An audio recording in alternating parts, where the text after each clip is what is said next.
அனைவருக்கும் வணக்கம். கேஎஃப்இடி தமிழ் யூடியூப் பக்கத்தில் மீண்டும் உங்களை சந்திப்பதில் எனக்கு மிக்க மகிழ்ச்சி. இன்றைய ஒரு பதிவில் நான் பேசக்கூடிய ஒரு விஷயம் என்னென்னு பார்த்தீங்கன்னா, அன்னெசசரி எக்ஸ்பென்சஸ் பற்றி பேச போகிறேன். அன்னெசசரி எக்ஸ்பென்சஸ் எதனால் வருது? அதை எப்படி தடுத்து நிறுத்தலான்றத போய் நம்ம தெரிஞ்சுக்கலாம். பொதுவா பார்த்தீங்கன்னா, நம்ம கல்லூரி நாட்கள்லையோ அல்லது ஸ்கூல்ல படிக்கிறப்போ பார்த்தீங்கன்னா, நம்ம என்ன பண்ணுவோம், நம்மளுடைய சக மாணவர்களுக்கு பார்த்தீங்கன்னா, அவசர தேவைன்னு சொல்றப்போ நம்மகிட்ட பணம் கேட்டாங்கன்னா குடுத்துருவோம். ஒரு வேளை அவங்க திருப்பி அந்த பணத்த குடுக்கல அப்படின்னா, அவங்க கிட்ட அந்த ஒரு ஃப்ரெண்ட்ஷிப்ன்ற அந்த உறவே பார்த்தீங்கன்னா, நம்ம கட் பண்ணுறதுக்கான சாத்தியங்கள் அதிகமா இருக்கும். அப்படி இருக்கிறப்போ பார்த்தீங்கன்னா, நம்ம வளர வளர என்ன ஆகும், கல்லூரி நாட்கள்ல தேவையில்லாம செலவுகள் பண்ணுவோம். நண்பர்கள கூட்டி போய் செலவு பண்ணுவோம். இந்த அனாவசியமான செலவுகள கட்டுப்படுத்தியிருந்தா, இன்னைக்கு ஒரு மிகப்பெரிய தொகையா இருந்திருக்கும். ஒருவேள அந்த பணத்த இன்வெஸ்ட்மென்ட்டா, அதாவது ஒரு இன்வெஸ்டிங் இன்ஸ்ட்ருமென்ட்ல போட்டு வச்சிருந்தா, அது காம்பவுண்ட் இன்ட்ரெஸ்ட் வழியாக அதிகமான லாபத்த எட்டி குடுத்திருக்குன்ற ஒரு விஷயம். இப்போ பார்த்தீங்கன்னா, இந்த அன்னெசசரி எக்ஸ்பென்சஸ்க்கு இன்னொரு முக்கியமான ஒரு காரணம் என்னன்னா, எக்ஸ்பெக்டேஷன்ஸ். அதாவது பார்த்தீங்கன்னா, நம்மளுடைய நண்பர்களோ, நம்மளுடைய உறவினர்கள்கிட்டவோ நம்ம போய் அடிக்கடி அவங்களுடைய சந்தோஷத்தில பகிர்ந்துக்கணும் அப்படின்னு சேர்ந்துட்டு, அந்த சந்தோஷத்தில பகிர்ந்துக்க என்ன ஆகும்னா, ஆட்டோமேட்டிக்கா நம்ம மனசுக்குள்ளேயே நம்மளுக்கும் ஏதாவது ஒரு சந்தோஷமான நிகழ்ச்சிகள்ல அவங்க கலந்துக்கணும். அவங்க நம்மளுக்கு பணத்த குடுக்கணுன்ற ஒரு மனநிலை இருக்கும். உதாரணத்துக்கு சொல்லணும்னா, நண்பர்களுடைய அல்லது ஒரு நண்பருடைய குழந்தையுடைய பிறந்தநாள் இருக்குன்னா, அங்க போய் நம்ம கிஃப்ட் குடுத்துட்டோம்னு வச்சுக்கோங்க. நாளைக்கு நம்ம வீட்ல நம்மளுடைய ஃபேமிலில யாருக்காவது ஒரு ஃபங்ஷன் இருக்கு, அல்லது ஒரு ஈவென்ட் இருக்குன்னா, அந்த நண்பர் வரணும். நம்மளுக்கும் பார்த்தீங்கன்னா, பணம் குடுக்கணுன்ற ஒரு எண்ணம் நம்மளுக்கு தோணும். அதிலேருந்து கிஃப்ட் குடுக்குறதும், கிஃப்ட் வாங்குறதும் நம்ம தடுத்துக்கிட்டோம் அப்படின்னா, நம்மளுடைய மன நிம்மதியும் நல்லாயிருக்கும். அதே போலவே பொருளாதார ரீதியாகவும் பார்த்தீங்கன்னா, நம்மளுடைய பணம் தேவையில்லாத அனாவசிய செலவுகளுக்கு அந்த பணம் எட்டாம, அது நம்மளுக்கு நல்ல ரிட்டர்ன்ஸ் குடுக்கும். இன்வெஸ்ட்மென்ட் மூலமா அல்லது சேமிச்சு வச்சான்ற ஒரு விஷயம். ஸோ இதன் வழியாக நம்ம என்ன சொல்றோம்னா, அன்னெசசரியா இந்த மாதிரியான செலவுகள் நெறைய நம்ம செய்வோம். அதாவது பார்த்தீங்கன்னா, அந்த நண்பர்களுடைய அல்லது அந்த குறிப்பிட்ட நண்பருக்கு குழந்தை பிறந்ததுக்கு அப்படின்னு மட்டும் காசு செலவழிக்காம, அந்த நண்பருடைய கல்யாண நாளா இருக்கட்டும், அல்லது அந்த நண்பருடைய பிறந்த நாளா இருக்கட்டும், அவங்களுடைய மனைவியுடைய பிறந்த நாளா இருக்கட்டும், உங்க தகப்பனார் அவங்களுடைய பிறந்த நாளாகட்டும், இந்த மாரி ஒவ்வொரு சந்தோஷமான நிகழ்வுல வீடு வாங்குனாங்க, வண்டி வாங்குனாங்க, எல்லாத்துலயும் போய் கலந்துக்கிட்டு, நம்மளுடைய பணத்த குடுத்துக்கிட்டு, நம்மளும் பார்த்தீங்கன்னா, திருப்பி நம்மளுடைய சந்தோஷத்துக்கு அவங்க பங்கேற்பாங்க அப்படின்னு நினைச்சுட்டு உட்காந்துருப்போம். ஆனா, அந்த மாதிரி நடக்காது. இது இந்த மாதிரி ஒரு மிகப்பெரிய ஸ்கேம்னே சொல்லலாம். ஏற்கனவே இந்த மாதிரியெல்லாம் பணத்த குடுத்து நண்பர்கள் கிட்ட திருப்பி கிடைக்காம உட்கார்ந்திருக்கிற நபர்கள் நெறைய பேர் இருப்போம். நம்ம எல்லாருமே ஒரு கட்டத்துல இல்லன்னா இன்னொரு கட்டத்துல பணத்த குடுத்து ஏமாந்துருக்கிற சாத்தியங்களும் இருக்கு.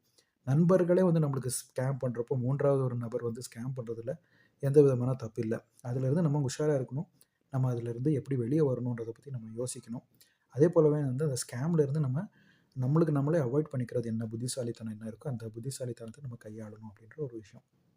ஸோ இப்படி இருக்கிறப்போ, நம்ம அன்றாட வாழ்க்கையிலே நம்மள சுத்தியே பார்த்தீங்கன்னா, நண்பர்கள் மூலமாகவோ, உறவினர்கள் மூலமாகவோ, சக தொழில்ல ஒர்க் பண்ணிக்கிட்டு இருக்கிறவங்க, கோவொர்க்கர்ஸ் வழியாகவோ, அல்லது பார்த்தீங்கன்னா, நம்ம சகோதரர், சகோதரிகள் மூலமாகவோ, எல்லா வகையிலயும் பார்த்தீங்கன்னா, நம்மள ஏமாத்திட்டு பணத்த வாங்கிட்டு போறவங்க நெறைய பேர் இருக்கிறதா செய்றாங்க. இருக்கவும் இருக்காங்க. ஸோ நண்பர்கள் தானே விட்டுறலாம். உறவினர்கள தானே விட்டுறலாம். வீட்ல இருக்கிறவங்க தானே விட்டுறலாம் அப்படின்னு சொல்லி நம்ம அவாய்ட் பண்ணிட்டு போக, போக என்ன ஆகும்னா, நம்மளோட தனிப்பட்ட முறையில நம்மளுடைய மனதுக்கு பாதிப்பு உண்டாகும். அதே போலவே மனதளவுல பாதிப்பு இல்லாம பொருளாதார ரீதியாகவும் நம்ம ஒரு பாதிப்புக்கு உண்டாகலாம். ஏன்னா கொஞ்சம் கொஞ்சம் பணத்த சேமிச்சு வச்சு, அத முதலீடு செய்றதன் வழியாக எட்டக்கூடிய ஒரு லாபம் என்ன இருக்கு, அந்த ஒரு வாய்ப்பு என்ன இருக்கோ, அத நம்ம இழந்துகிட்டே போவோம். தேவையில்லாத இந்த வீண் செலவுகளால அப்படின்ற ஒரு விஷயம்.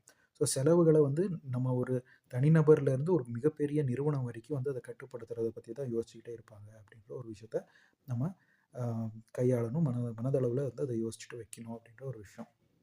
அதேபோல பார்த்தீங்கன்னா, இந்த அன்னெசசரி செலவு, சடங்கு, சம்பிரதாயம், அப்புறம் பண்டிகை நாட்கள் இந்த மாரி வீணான ஒரு செலவுகள் நெறைய பண்றதுக்கான சாத்தியங்களும் இருக்கு. ஏன்னா, நம்ம ஒரு நிகழ்ச்சியில பங்கேற்கணும் அப்படின்னா, அதுக்கு ஒரு டிமாண்ட் இருக்கும். ஸோ எல்லாருமே ஒரு டிமாண்ட எக்ஸ்பெக்ட் பண்ணிட்டு தான் இருப்பாங்க அவங்களுடைய வாழ்க்கையில. அந்த டிமாண்ட ஃபுல்ஃபில் பண்ணல அப்படின்னா, நம்ம அவங்களுக்கு எதிரியா மாறிருவோம் அப்படின்ற ஒரு விஷயம். அல்லது பார்த்தீங்கன்னா, நம்மள அவங்க அவாய்ட் பண்ண ஆரம்பிச்சுருவாங்க. ஸோ அப்படி அந்த டிமாண்ட் நம்ம எக்ஸ்பெக்டேஷன் அவங்க வச்சிருக்காங்க. அத நான் ஃபுல்ஃபில் பண்ணணும்னு சொல்லி நெறைய பேர் என்ன செய்றாங்க அப்படின்னு பார்த்தீங்கன்னா, தேவையில்லாம தங்களுடைய தனிப்பட்ட முறையில பணத்த செலவழிக்கிறாங்க. அதன் வழியாக என்ன ஆகும், அவங்களும் ஒரு எக்ஸ்பெக்டேஷன் வச்சுக்கிறாங்க. நாளைக்கு எனக்கு ஒரு கஷ்டம் சுகம்னா அவங்க வருவாங்கன்னு. அந்த மாரி வரணுன்ற அவசியம் இல்ல. கிடையவே கிடையாதுன்ற ஒரு விஷயத்தையும் கூட நம்ம மனதளவுல புரிஞ்சு வச்சுக்கணும். ஏன்னா, எல்லாருமே நம்மள மாதிரியே இருப்பாங்கன்னு சொல்றது ஒரு மிகப்பெரிய முட்டாள்தனமா இருக்கும் அப்படின்னு சொல்லி தான் நான் இங்க பதிவு செய்ய விரும்புறேன். அதனால ஜாக்கிரதையா இருங்க. தேவையில்லாத பணங்கள பணத்த வந்து நீங்க வீண் செலவாக்காதீங்க. தேவையில்லாத நபர்களுக்கு வந்து கேட்குறாங்கன்ற உடனே வாரி குடுத்து வாரி வள்ளலாயி பெரிய உங்களுக்கு ஒண்ணும் பட்டம் ஒண்ணும் கிடைக்கிறதில்ல. ஏன்னா நாளைக்கு உங்களோட ஃப்யூச்சர் செல்ஃபே வந்து பார்த்தீங்கன்னா, உங்கள வந்து திட்டுறதுக்கான சாத்தியங்கள் இருக்கு. "அடச்சே! எவ்வளோ பணத்த வீணாக்கிட்டோமேடா! நம்மளுக்கு இந்த ஒரு காலகட்டத்தில அவசரத்துக்கு இப்ப நம்ம பணம் தேவைன்னா யாருமே குடுக்க மாட்டேங்கிறாங்களே!" அப்படின்ற ஒரு ஃபீலிங்ஸ்க்கு வந்து வர்றதுக்கான சாத்தியங்கள் இருக்கு. அதனால எக்ஸ்பென்சஸ வந்து கண்ட்ரோல் பண்ணிக்கோங்க. தேவையில்லாத வீண் செலவு வந்து செய்யாதீங்க. ஸ்மார்ட்டா திங்க் பண்ணுங்க. தேவையான பொருட்கள மட்டும் வாங்கிக்கங்க. அனாவசியமான பொருட்கள வந்து ஏதோ ரூ. 5 மிச்சம் பண்றேன், ரூ. 10 மிச்சம் பண்றேன், ஏதோ ஒரு கார்ட்ல ஆஃபர் வந்திருக்கு கிரெடிட் கார்ட்லன்னு சொல்லிட்டு தேவையில்லாம 5000, 10,000ன்னு சொல்லி செலவு பண்ணிட்டு உட்காராதீங்க. ஸோ அதன் வழியாக என்ன ஆகுதுன்னா, உங்ககிட்ட இருக்கக்கூடிய கேபிட்டல் கூட டிப்ரிஷியேட் ஆகும். கஷ்ட காலத்தில வந்து பணம் இல்லாம போகும். சொந்தக்காரங்க, உறவினர்கள் கஷ்ட காலத்தில இருக்கும்போது யாருமே வந்து உங்க கையில உங்க கூட வந்து வரமாட்டாங்கன்றது வந்து இங்க நான் பதிவு செய்ய விரும்புறேன். அப்படியே வந்து வந்தாலும் கூட அது ரொம்ப, ரொம்ப ரேரான ஒரு விஷயமா தான் இருக்கும்ன்றத சொல்ல கூட நான் இங்க பதிவு செய்ய விரும்புறேன். மீண்டும் இன்னொரு தலைப்பில, இன்னொரு விஷயத்தில பேசும் வரை உங்களிடம் விடைபெறுவது கேபிடியா தமிழ் சார்பாக உங்கள் சந்தேஷ். நன்றி, வணக்கம்.